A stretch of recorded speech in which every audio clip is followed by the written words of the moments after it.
lumay song for today's video kami harvest na og kondol. Kondol. Muna man igsuon ang kondol na atong harveston sa atong maliit na garden. Igsuon mo na yung atong part 2. Atong lutuon ang atong kondol. Mag-harvest na to sa atong maliit na garden. Maliit na garden. Ang recipe nga atong baton is butangan na to og mega sardines. Like this one. So, kung gusto mo kalang, kung sa inyong gusto, okay lagi kayo. Oh. Pero actually, gahit gid ay siya. Di na siya, ano na siya mga balhibo. Dapaw. Balhibo. Ouch.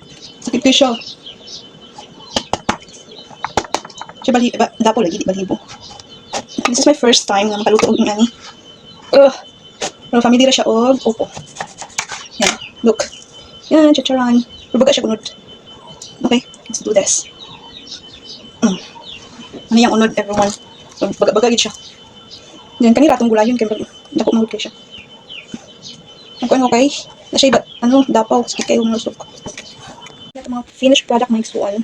Kondol nga itong gipanitan. So, pag ginihiwaon, kailangan siya gagawin o paghiwa. Kaya baga ay siya. Okay. Let's do this. Diyan ka na sa paghiwa. I think, anak. Yan.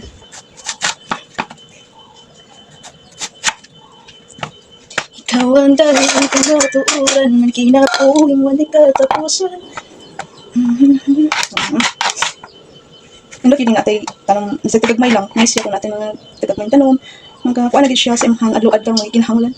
Di na ka maproblema kung sa isang anon basta nakay tanom. Yan iwa na tug. Tigagmay. Ayaw daw kay kumo. Slice. May slice bitang kamot. Yan. This is my first time magluto ng ano. Kundol. Tagan ko sa bukid but wala ko katryan yung magluto. Karon ra nga abot ko syudad. Oh no. Okay. Ay, ano nga pag ito? Tol. Di ba?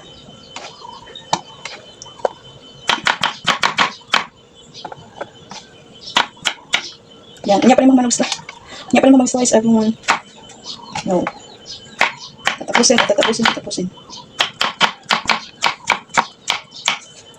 Yan.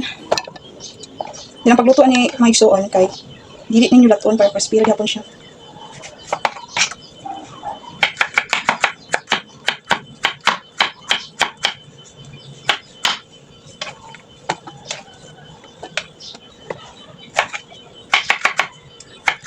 Di na lang kayo nipisa pag slice kay para dito kayo siya malata.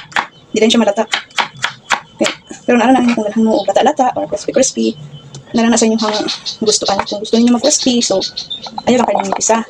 Kung gusto niyo malata, nipisa ninyo. Nalang ng life. Mag-uot rin dito sa kong buhaton.